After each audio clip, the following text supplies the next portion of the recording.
My name is Gavin Evans, and this is my ranking of the Mummy movies from worst to best. And this video will have spoilers, so there's your warning. But there is a lot of Mummy movies, and I haven't seen most of them, and quite frankly, I don't want to watch most of them. I'm only going to be talking about 7 movies here, but most of these 7 I am positive on. But let's begin by talking about the worst one, and it's easily The Mummy Tomb of the Dragon Emperor. And when I first watched this movie as a kid, I defended it. I really liked this movie, but on a rewatch, I just found it to be insufferable. First of all, replacing Rachel Weisz with Maria Bello. No, absolutely not. You keep trying to tell me that this is Evelyn, but I know Evelyn, and that's not Evelyn. And I thought her performance was really bad. Luke Ford as the son is just so bland and void of any personality or life. I thought the CGI was just abysmal. And I know the other movies have pretty bad CGI, but this one came out in 2008. This movie came out after the Pirates of the Caribbean trilogy, after Transformers, after the Spider Man trilogy. At this point, there is no excuse for this movie to look like this. It also lacks any bit of an edge, and it's just an a really boring watch. It's never fun, it's never exciting, I never cared about anything going on, it's just abysmal. The second worst one isn't really a mummy movie, but it is a spin off, so I'm going to include it, and it's The Scorpion King. And what's really disappointing about this movie is that it's directed by Chuck Russell, the man who gave us Dream Warriors, The Mask, and The Blob. This guy is a great talent, but it just feels like he's sleepwalking throughout this movie. It is void of any personality or energy, and I just found it to be a real drag. I watched this movie just a few months ago, and I forget everything about it. Just a truly awful film.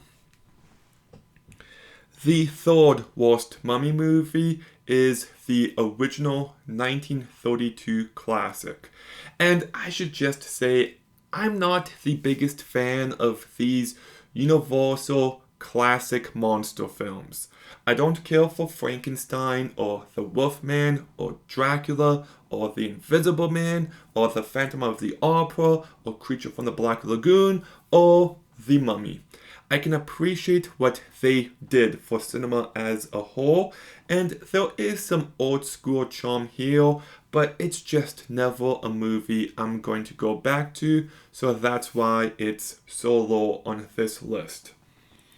But from this point on, I am positive on the rest of these movies.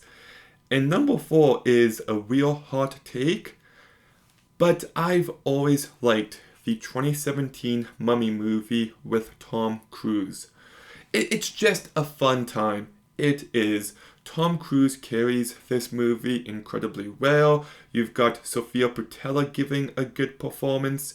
You've got Jake Johnson giving us a performance that reminds me of An American Werewolf in London. And it's just a fun adventure movie with a bit of an edge to it, and it succeeds enough. I watch this movie and I enjoy my time. Now, the Jekyll and Hyde stuff is really cringy, and it just stops this movie dead in its tracks.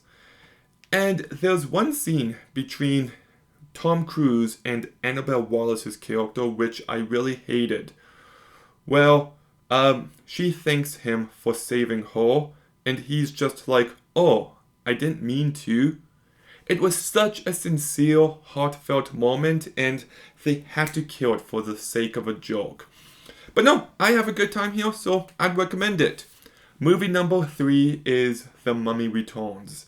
And this movie is a step down in quality, but it's still pretty solid.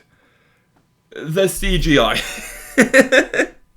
If you know, you know. It's not a movie that looks good in moments. But I still appreciate the ambition of the story being told. It still got that old school charm to it. It still feels like a fun adventure movie, and like you've got the desert, you've got a jungle, you've got this battle over the pits of hell. There is still plenty to love here. And who played the son here? I gotta look this up.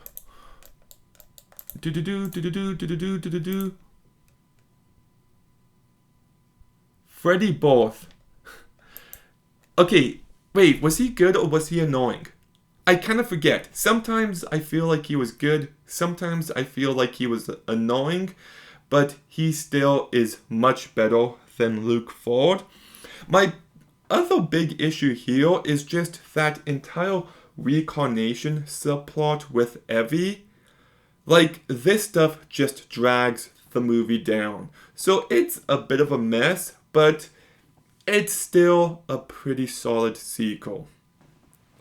But my second favorite Mummy movie is Lee Cronen's The Mummy, directed by Lee Cronin. And I'm shocked at just how much hate I'm seeing for this movie online. Like, okay, my couple issues here is some scenes just feel incomplete, like when the one daughter is at Katie's door right before she starts getting possessed as well. It just kind of ends. And then we've got the funeral scene, which is such a horrific scene, but then it just kind of ends. And like we get this horrific sequence of Katie just peeling off her skin, and it's so gnarly and gross, but then when we see her again, all her skin is on her body. So like, what happened? Was that too extreme for studio execs? Like, I'm honestly kinda confused, and the climax doesn't get to the next level. But I loved everything else in this movie.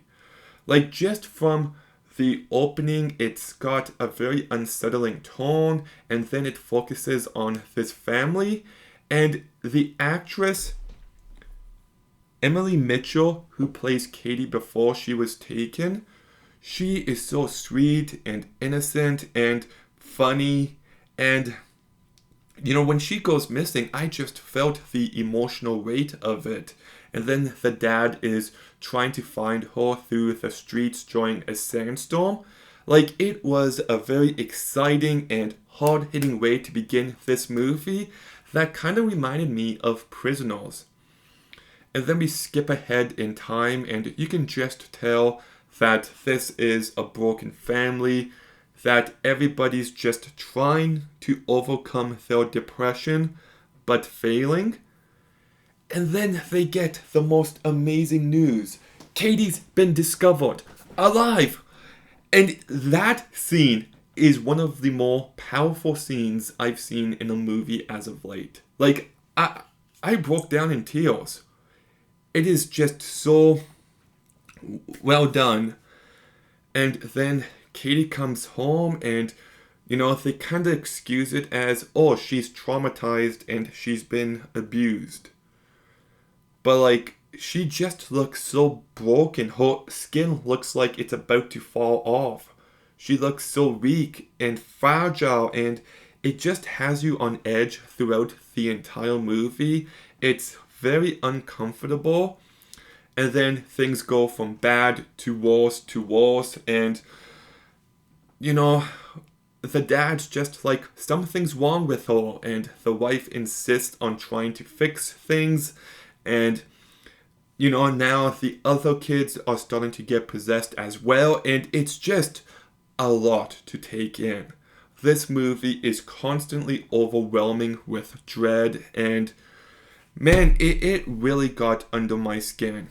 That entire scene of Katie killing the grandma and then pushes her out the window, she crushes the windshield, they're listening to the Wait by the band, and then all the coyotes are eating the grandma.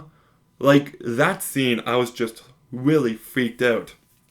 The scene where they're clipping her toenails is so disturbing. Like, it's just toenail clipping, but I was on edge, and when her skin peels off, I was, ugh. It's some gnarly stuff. And, the scene where the scorpion is in the girl's throat and it's coming out, that was gnarly. Like, this movie does have some really disturbing imagery, but I think the real effective part is just watching these good, innocent kids get corrupted as the parents are just helpless to watch. And it just felt really mean, really relentless, and Lee Cronin just directs this movie so incredibly well. And I also like all the detective side of things. The girl who finds the nicotine farm, the guy looking at the symbols on the skin and trying to get it analyzed, him communicating with his daughter through Morse code and how that finds the card by Layla. Like, just lots of really well done elements, and I loved the ending.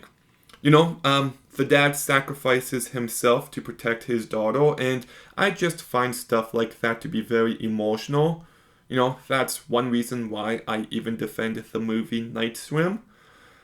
But then, you think it's going to end with the dad stuck in a tomb, communicating with Katie through Morse code. But then the movie kind of decides to have a happy ending. Well, they pass the course off to the lady who started all this. And, it kind of shows just how far they have to go. But at least we know they're going to be fine, and this is going to be a happy family again.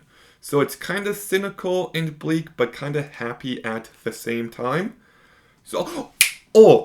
Actually, the scary scene of this movie is that videotape of Katie going, under of her going through the ritual, and she's crying out for her mom and dad. That is the thing of pure nightmares. Yeah, this movie rules. I have a couple issues, but I loved everything else so very much. But my favorite Mummy movie is the 1999 The Mummy. This movie is just an old school adventure flick in the best way possible. It kind of feels like Indiana Jones, where Rick is constantly trying to find something. You've got a bit of romance there as well with Evie. You've got lots of creepy elements, and it's just such a fun time. John Hannah as the Brazil is really great. Oh, and I gotta talk about Brendan Fraser and how well he carries this franchise. Rachel Weisz does a great job as well, and I love their dynamic. Obed Theo could have been a forgettable side character, but he does actually stand out. Arnold Vosloo is really menacing as the villain, and I think it's incredibly well directed by Stephen Sommers, and it's like a fun, entertaining movie that anybody could watch, but it does have an edge to it. I remember just loving this movie even more as a kid, and because it kind of freaked me out, but not too much. And I like how the mummy is taking the skin off people to rebuild his body. I like how he kidnaps Evie and tries to take not take over her body, but he tries to put his wife's soul into her body. So the stakes feel high for the final act. I like all those insect creature things. Felt really creepy.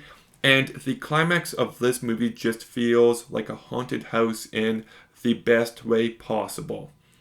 So, yeah, I love it, and that's why it's my favorite Mummy movie. But what's your favorite Mummy movie? Let me know in the comments down below. Make sure you like, comment, subscribe. Stay tuned for more videos soon. And Gavin out.